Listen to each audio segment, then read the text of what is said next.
El PRO San Martín trajo para disertar a un salón de Villa Ballester al vicepresidente del Banco de la Ciudad de Buenos Aires, Juan Curuchet. El orador fue presentado por Alejandro Keck, que representa al PRO San Martín, y Sergio Geirola, que es del grupo G25.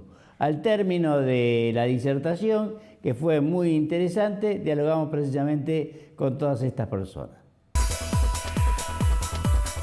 Lo más interesante para aplicar, por ejemplo, en San Martín o en alguna otra comuna del Gran Buenos Aires, sería lo del distrito tecnológico, que acá, por ejemplo, hay una ordenanza, pero todavía no está funcionando. ¿Cómo se desarrolló este proyecto en la Ciudad de Buenos Aires?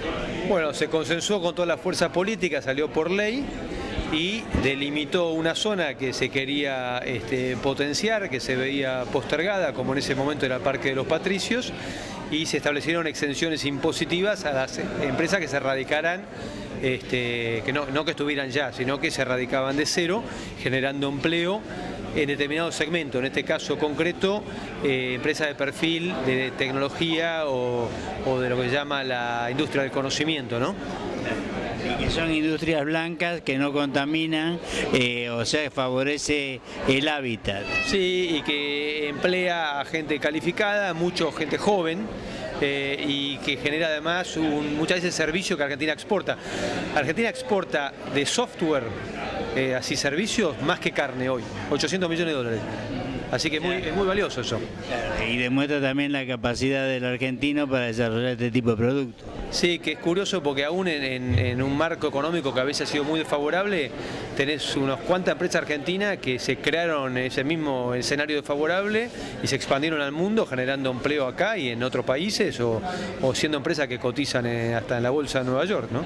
Así que es como una ventaja que tiene Argentina, que es tener esa cultura de emprendedorismo.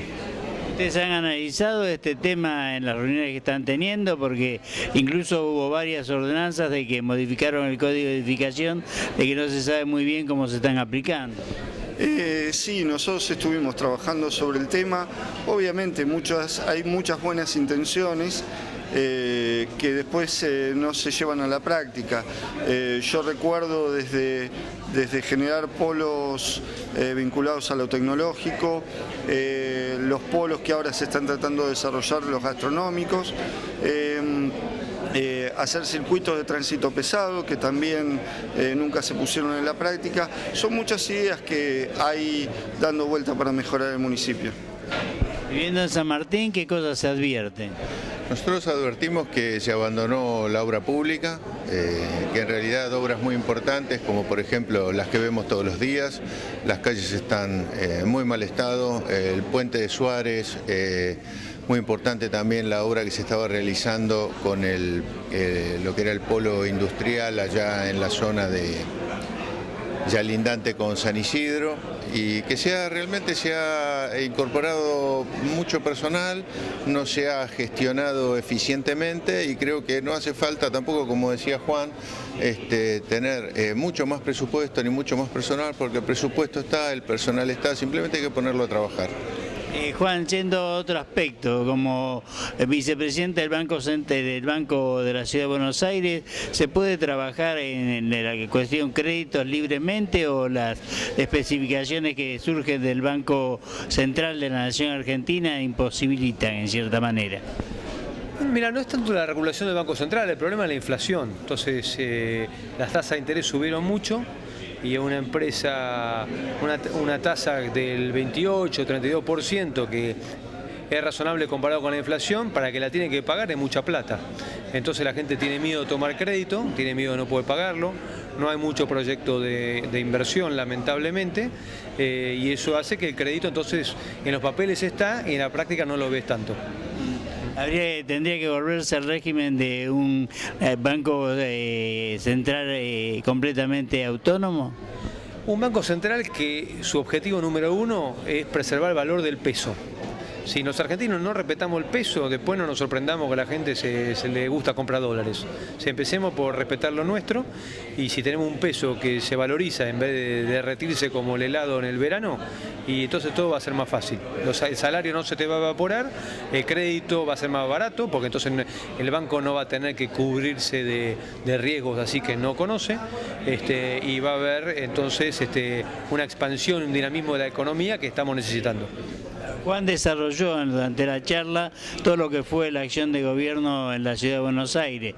Conocía hasta el mínimo detalle el arbolado que se va a colocar en la ciudad, la bicisenda, la peatonalización de ciertas calles que vigorizaron el comercio. Todo eso ustedes lo tienen en mente. Sí, claramente. El tema, uno de los ejes de la charla de hoy de Juan era el modelo y las políticas del gobierno de la ciudad, trasladables y adaptables, en nuestro caso a San Martín. Hay algunas zonas de Villalín, Villa Piaggio, donde la industria ha bajado notablemente, de que los colectivos, por ejemplo, hoy pasan de largo, no se detienen en las paradas. Es un problema histórico. El país vivió varias crisis y hay zonas en nuestro municipio que se fueron aislando de la actividad industrial. Villa Lynch, Villa Piaggio, Villa Zagala, son zonas que la actividad económica, la actividad industrial se fue achicando en la crisis del 70, en las crisis del 90, y ahora pasa exactamente lo mismo. Allí él mencionaba el parque industrial que se estaba construyendo ahí en el camino del Parque El Buen Aire, que se ha dejado de lado y que podría haber activado mucho la zona de la Baja Costa. Sí, eso es cierto, y hay muchas iniciativas que se plantearon y que es fundamental reactivarlas para generar una actividad económica en un municipio que tiene casi 500.000 de habitantes.